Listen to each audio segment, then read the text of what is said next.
पसीने वाली बहू। हाय रब्बा, अरे नास पीटी, पसीने बहा बहा के पूरे घर में पसीने की बाढ़ को बुलावा दिया है तूने। अरे तो मैं क्या करूं माँ जी, आप ही बताओ। अरे भगवान से गुहार लगाओ के उठा ले मुझे। ये कहानी है अक्षरा की, जिसे शादी के पहले से बहुत पसीना आता है। फिर चाहे वो गर्मी हो या बरसात हो या फिर ठंड हो, शादी तो जैसे तैसे हो जाती है। अक्षरा के पति रणवीर को ये बात पता नहीं होती कि अक्षरा को इतना ज्यादा पसीना आता है, और ना ही उसकी सास कौशल्या और ससुर ब्रिजमोहन को पता था। लेकिन वक्त के साथ साथ कुछ ही दिनों में अक्षरा के पसीने से सभी को काफी दिक्कत होने लगती है। तो चलिए होते हैं रूबरू इस पसीने वाली बहू से। बहू, अरे ओ अक्षरा बहू, कहाँ मर गई? क्या हुआ माँ जी, बोलिए। अक्षरा पसीने से लदी हुई थी और उससे बहुत ज्यादा गंदी बदबू आ रही थी, जिसे सभी अपने नाक पर हाथ रख लेते हैं। हाय रब्बा, इतनी गंदी बदबू तो गटर की भी नहीं आती। सीरियसली यार अक्षरा, तुम्हारे पसीने की बदबू दूर दूर तक आ रही है। तो मैं किसी बर्फीले इग्लू में बैठकर खाना नहीं बना रही हूँ। इतनी गर्मी है, 2 मिनट गैस के सामने खड़े रहो तो पूरा पसीने से नहा लेते हो आप। इतनी भयंकर गर्मी है, अगर इतनी प्रॉब्लम है तो लगा लो ना रसोई में भी एसी। हाँ हाँ लगा लेते हैं। वैसे भी तेरे मायके वालों ने हमें ट्रक भर के नोटों की गड्डी जो दी है, हैं? क्या बात करती है? मैं भी चूल्हा चौका कर चुकी हूँ, लेकिन इतना पसीना मुझे तो कभी नहीं आया। ऐसे ही एक दिन कौशल्या देखती है कि खाना बनाते समय अक्षरा के माथे का पसीना टपक कर कढ़ाई में गिर रहा है। हाय रब्बा, अरे करम जलियों की महारानी, ये देख, देखिए तेरे पसीने की टंकी का लीकेज बह के अब हमारे खाने में भी टपक रहा है। अब अपना खारा पानी तू नमक के तौर पर इस्तेमाल करेगी क्या हमारे खाने में? माँ जी, मैंने जानबूझकर नहीं किया है। और रही बात पसीने की टपकने की, तो इसी बहाने ये घट्टी की सब्जी ना और भी नमकीन और स्वादिष्ट हो जाएगी मेरे पसीने की मिलावट से। छी छी छी छी, मैं जा रही हूँ बाथरूम, क्योंकि मुझे तो तेरी बातों को सुनकर और ये खाना देखकर ही उल्टी आ रही है। आज तो कुछ नहीं पकाएगी। आज हम तीनों तुझे छोड़कर बसंत भोजनालय चले जाएंगे। तू अकेले ही चखते बैठ अपने पसीने से भरे हुए ये व्यंजन। अगले दिन जब रणवीर दफ्तर से घर आता है, तभी वो अपने कमरे में अक्षरा से कहता है, अक्षरा, कल बॉस की वाइफ का बर्थडे है, इसलिए उन्होंने हमें खास न्योता दिया है, तो तुम और मैं कल पार्टी में जाएंगे। मैं ब्लैक कोट पहनूंगा, तो तुम ब्लैक साड़ी पहन लो। ओके पति जी, और कोई आदेश? नहीं नहीं, आदेश नहीं, लेकिन एक रिक्वेस्ट है। वैसे तो पार्टी में एसी होगी, लेकिन फिर भी ना तुम पूरी परफ्यूम की बोतल को अपने ऊपर छिड़क के ही चलना।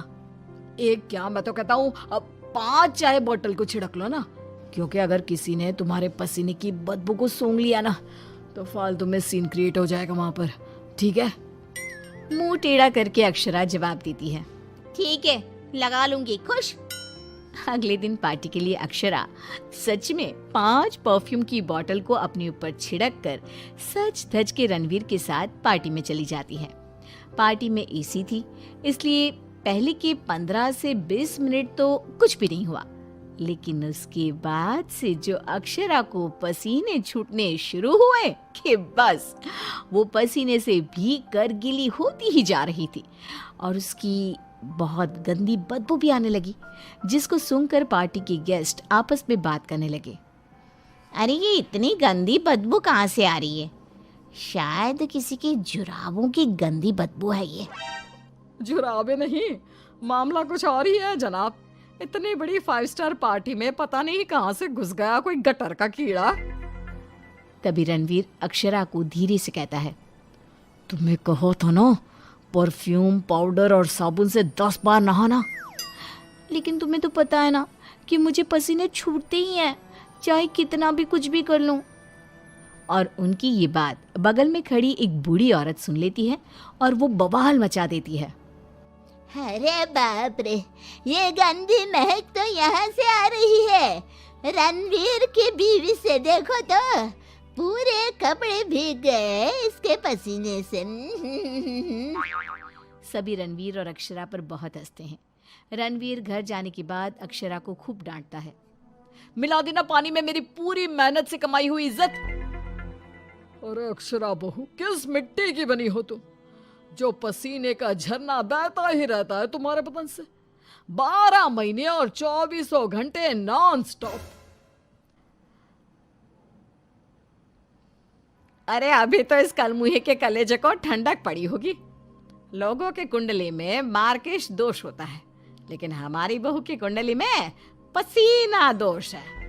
अक्षरा को अपने ससुराल वालों की बातें सुनकर बहुत बुरा लगता है, लेकिन फिर भी वो कुछ नहीं कहती और अपने पसीने बहने को अपनी गलती मानकर चुप रह जाती है। दिन बीतते जाते हैं, गर्मी का प्रकोप बढ़ते जाता है और अक्षरा के लिए गर्मी और भी बड़ी मुसीबत बन जाती है।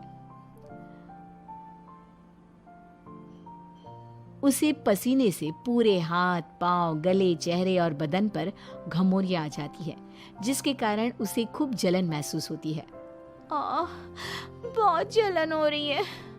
माँ जी ने एसी का रिमोट भी छुपा के रखा है, इसलिए ताकि मैं एसी ना लगाऊं और बिजली का बिल बच जाए। मम्मी जी, बहुत आग लग रही है। अक्षरा जाकर बाल्टी भर पानी अपने आप पर डाल देती है, तब जाके उसे थोड़ी सी राहत मिलती है। अक्षरा के पसीने से तंग आकर कौशल्या अब दिन रात घर में अगरबत्ती और अरोमा कैंडल जलाती। अच्छा हुआ जो रणवीर ने ये खुशबू वाली मोमबत्तियां ला कर दी, इनसे हर जगह अच्छी महक आ रही है। हाँ कौशल्या, बड़ी अच्छी सुगंध है, अगरबत्ती और मोमबत्ती दोनों की भी। लेकिन तभी वहां पर बाजार से सामान लाकर पसीने से लदी हुई अक्षरा आ जाती है और उसके पूरे बदन से बदबू आ रही थी और बाल तो पूरे पसीने से भीग गए थे और फर्श पर पसीने की बूंदें भी टपक रही थी। और ये बदबू इतनी तेज होती है कि मोमबत्ती और अगरबत्ती की महक को फेल कर देती है। हाय रब्बा, आ गई करमजली। इसके बदन के पसीने ने तो इतनी महंगी सुगंध वाली मोमबत्ती और अगरबत्ती के खुशबू के दांत भी खट्टे कर दिए। बाहर इतनी भीषण गर्मी है मम्मी जी, ऐसा लग रहा है मानो हम किसी ओवन में बंद हो गए हो और केक की तरह बेक हो रहे हो। उफ। दिन ब दिन अक्षरा का पसीना दुश्वार कर देता है सबका जीना। कभी वो सोते समय पूरे बेड के साथ साथ साइड में रखे हुए रणवीर की इम्पोर्टेंट फाइल्स को अपने पसीने से भिगा देती, तो कभी वो गर्मी से अपने बालों में हुए जुओं को गलती से खाने में मिला देती। हाय रब्बा, आज तो हद ही हो गई, खाने में जुए। अक्षरा बस बहुत हुआ, अब और नहीं। अब तुम सीधा अपना बैग पैक करो और अपने मायके शिफ्ट हो जाओ। बिल्कुल सही कह रहा है रणवीर, हमें नहीं चाहिए ऐसी पसीने वाली बहू। अक्षरा रोने लगती है और कहती है, ठीक है, मैं चली जाती हूँ, फिर कभी इस घर की दहलीज पार नहीं करूंगी, बाय। अक्षरा रोंदी सूरत लिए घर से निकल जाती है। शाम में जब रणवीर अक्षरा के मायके फोन लगाता है, तब उसे पता चलता है कि अक्षरा तो अब तक घर गई ही नहीं। इस बात को सुनकर रणवीर, कौशल्या और ब्रिजमोहन तीनों डर जाते हैं और चिंताग्रस्त हो जाते हैं। हायो रब्बा, अब कहाँ ढूंढे हम अक्षरा बहू को। मुझे एक जगह पता है मम्मी, जब भी अक्षरा का मूड ऑफ होता है तो वो वहीं पर जाकर बैठती है। रणवीर, कौशल्या और ब्रिजमोहन तीनों एक नदी के किनारे जाते हैं, जहां रात के अंधेरे में अक्षरा नदी की साइड की बेंच पर बैठे हुए बिलख बिलख कर रो रही थी। रणवीर तुरंत जाकर अक्षरा के गले लग जाता है और उससे तीनों माफी मांगते हैं। अक्षरा, हमें माफ कर दो, तुम्हें पसीना आना नेचुरल है, लेकिन तुम जानबूझकर नहीं करती हो ये, और हमने तुम्हें गुस्से में क्या क्या नहीं कहा। हाँ अक्षरा बहू, प्लीज माफ कर दे बेटा। तेरे इस पसीने को ना मैं यूं मिनटों में चुटकी बजाकर आयुर्वेदिक और घरेलू उपायों से भगा दूंगी, तू देखना बेटा। हाँ, और अगर उससे भी ना होए तो मेरे पहचान में मेरा एक डॉक्टर दोस्त है, तुम्हारे इस पसीने की तकलीफ का हम सब मिलकर डट कर सामना करेंगे। Thank you. देर से ही सही आप लोगों को मेरा दर्द समझ में तो आया। मैं बहुत लकी हूँ कि मुझे आप जैसे ससुराल वाले मिले। इस तरह ससुराल वाले आयुर्वेदिक उपायों से अक्षरा के पसीने की तकलीफ को मिटा देते हैं और अब उसे मामूली पसीना ही आता है और वो एक सुखी और चैन भरी जिंदगी बिताने लगती है।